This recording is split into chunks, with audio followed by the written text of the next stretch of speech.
equals 3 studios. En la vida hay amores que nunca pueden olvidarse. Insaciables momentos que tiene el corazón.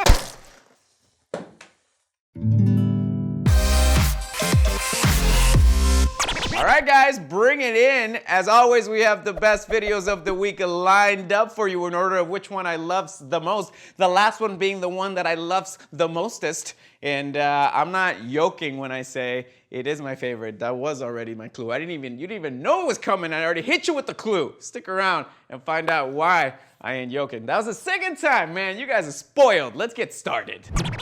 When I was a little kid, I wanted to be a Teenage Mutant Ninja Turtle. But at some point, you have to grow up and realize that you can't be hanging around a sewer waiting for green goop to fall on your face. Some people have a little more trouble letting go. Meet Spanish hairstylist Alberto Olmedo. Alberto? He even sounds like a fifth Ninja Turtle. So in order to cut people's hair, this guy uses weapons like swords and flamethrowers and finger claws. This guy is wacky doody wookie wacky. Why stop there? Why not use all the weapons? Would you like a head massage? You're welcome. How did he even get started with this? Uso herramientas prácticamente primitivas, poco más que medievales, o sea que no. It's kind of cool to know that Vega from Street Fighter has a second career to fall back on when he's done fighting in the street. Also, Wolverine and Freddy Krueger and Edward Scissorhands. Oh wait, no, he actually did do it. Trim the bushes of the ladies. Also, the smell of burning hair is horrible. Take my word for it. I said take my word for it, you pyromaniac. And is it just me or the quality of the haircut's kind of like, Seems like a lot of effort for these haircuts to come out looking like that. I'm just saying. I guess you don't come here for the haircuts, you come here for the experience. Hi, I'm looking to get my hair creme bruleed. All right, he's pretty smooth, but like any skill, it takes a lot of practice. This guy must have had a lot of trusting friends to practice on. Oh, so you're gonna use a katana to cut my hair? I trust you. Just a little off the...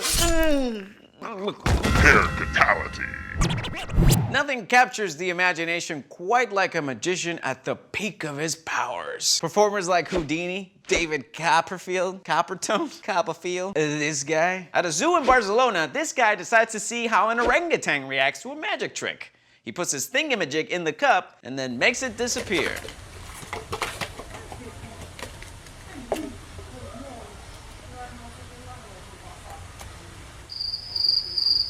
Well, that was underwhelming. Maybe the orangutan didn't understand what was happening there. Or worse, he doesn't like magic. There it is.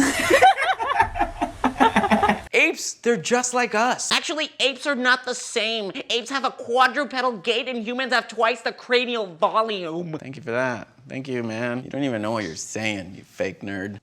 Actually, they're not just like us, they're better.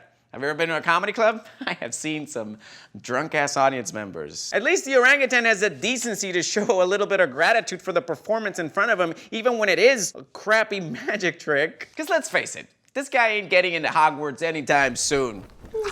The orangutan appears to love it. Maybe a little too much. I think he died. Is he dead? In the arms of the angel. Nah, just kidding. We're not gonna show a video of an animal dying on this show. This magic was posted a couple weeks ago and already has 13.5 million views. YouTube commenter Wise Gadget points out, When you look closely enough, we can see that he hides the object under his foot. good detective work, Wise Gadgets. You really correct the case. What do you do when you're being robbed? Call the police?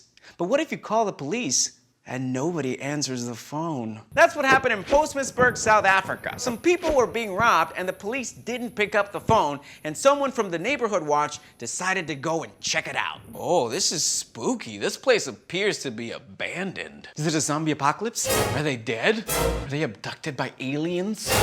Somebody call the cops.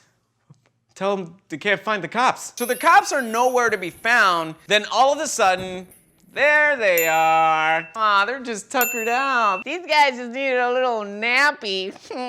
Now they're speaking in a local dialect, but according to news reports, the police claim the phones were down. Oh, the phones were down? Is that what it was? Oh, were their phones down or were they just out of reach? They're out of reach from nap time. This cop Doesn't give a fuck. She knows she's busted, but she's just like, I'm going back to sleep. Where's my binky? 5 more minutes, Mom. Honey, you have to get up and catch the criminals. On the bright side, at least these cops aren't beating people. We just got political. We're like the Daily Show now. Maybe some of our cops should take some naps. Oh my God. Sports fans live and die with their favorite team. When the team wins, nothing feels better. But when they lose, The Baltimore Ravens blocked a field goal attempt by the Cleveland Browns and ran it all the way back to win the game. Cleveland fans were disappointed, to say the least. Cleveland fans are pretty used to their team losing. What do you think they call the Cleveland Steamer? The Browns? Come on. Feces. But for one fan, it was the last straw. Damn, that guy is pissed. Do you realize how pissed you have to be to tear a jersey apart with your bare hands? They're designed to be pulled by professional athletes, professional behemoths. Damn. This guy's heartbreak is his super strength. Either that or he just came down with a case of Hulkamania. I'm upset, brother. Talking to you, Mean Gene. Sex tape. This heartbreak has been viewed over 1.5 million times on Facebook in the last month. I like how his girlfriend is trying to talk some sense into him. Honey, Dawn, I bought you that for your birthday. This is why we can't have nice things. Dawn. He wasn't the only one in the stands who was bummed. I fucking hate the Browns. I hate the Browns so goddamn much. Wait a minute, hate the Browns? What are we at, a Trump rally? Damn. Why are you guys angry? You know you're fans of the Cleveland Browns, right? They sucked the whole time. They sucked when you bought that shirt. Even the guy bringing you up was like, are you sure? Plus, you forgot the most important rule in sports. Only winners get to rip their shirts off. She's a winner. You know when you have a real passion for music, but you also like drink too much coffee? This dad is trying to impart his love of hip hop to his son, as any good dad would.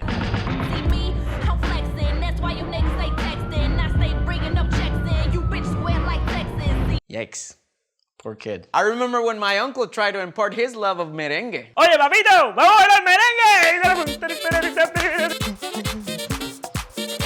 Hey, hey. Oh. I'm feeling a little conflicted over this guy's parenting skills. On one hand, he's super passionate and is teaching his kid it's okay to be demonstrative with your feelings. For example, when he slams the kid's head into his armpit, I think what he's trying to say is, son, you always have an armpit to cry on. But on the other hand, I think that kid should get checked for whiplash. Dude, I get it. You love your music. You're very passionate. But that doesn't give you the right to screw with other people's breakfast options, man. You can't just be spelling cereal left and right on the name of Busta Rhymes. You can tell this kid's definitely used to it, you know? Like he's just like, this is like a regular morning for him. He doesn't even put milk in the cereal because he knows he's never gonna get through the whole thing. I know you love hip hop, but what about cereal with a soggy bottom? All right, guys, it's time for my favorite video of the week. And if you didn't figure out it was about eggs, then you're a few eggs short of smart. The phrase walking on eggshells means to tread carefully. Well, someone should have told this guy. Tony gonna stand on an egg. Oh, classic Tony. Always trying to stand on things. I don't know, guys. I don't think the egg is gonna support his body weight. Well, actually, the structural foundation of an egg from top to bottom is an... All right, we get it. Looks like he's hesitating because he wants to position it just right. Maybe you should get a better look at it.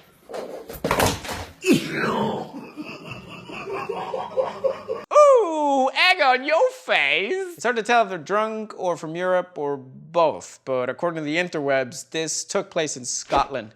In Scotland! Tony, what did you do? Are you bleeding? They got a better deal at Charlotte Roos. That's the only thing I could say in a Scottish accent. The look on his face is priceless. Like he's playing it over and over in his head trying to figure out what went wrong. You tried to stand on an egg, man. That's what happened. Mystery solved. This is supposedly called the Walking on Eggs challenge, where you get a carton of eggs and you stand on it, but you distribute your weight evenly so as not to crush the eggs. But it doesn't work if you distribute all your weight into one egg.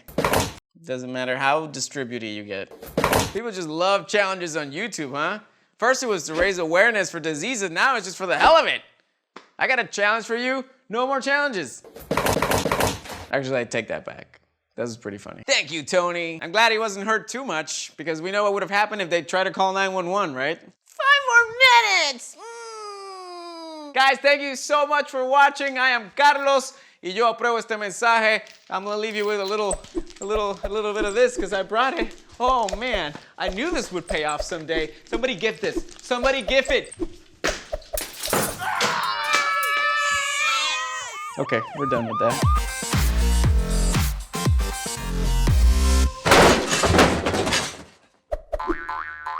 Hey, thanks for watching the Equals 3 show. If you like what you saw, help us out by clicking subscribe. And now, let's play a game. Would you rather get stung by a jellyfish or give up your smartphone for a month? Choose wisely. The results of last week's game are down below.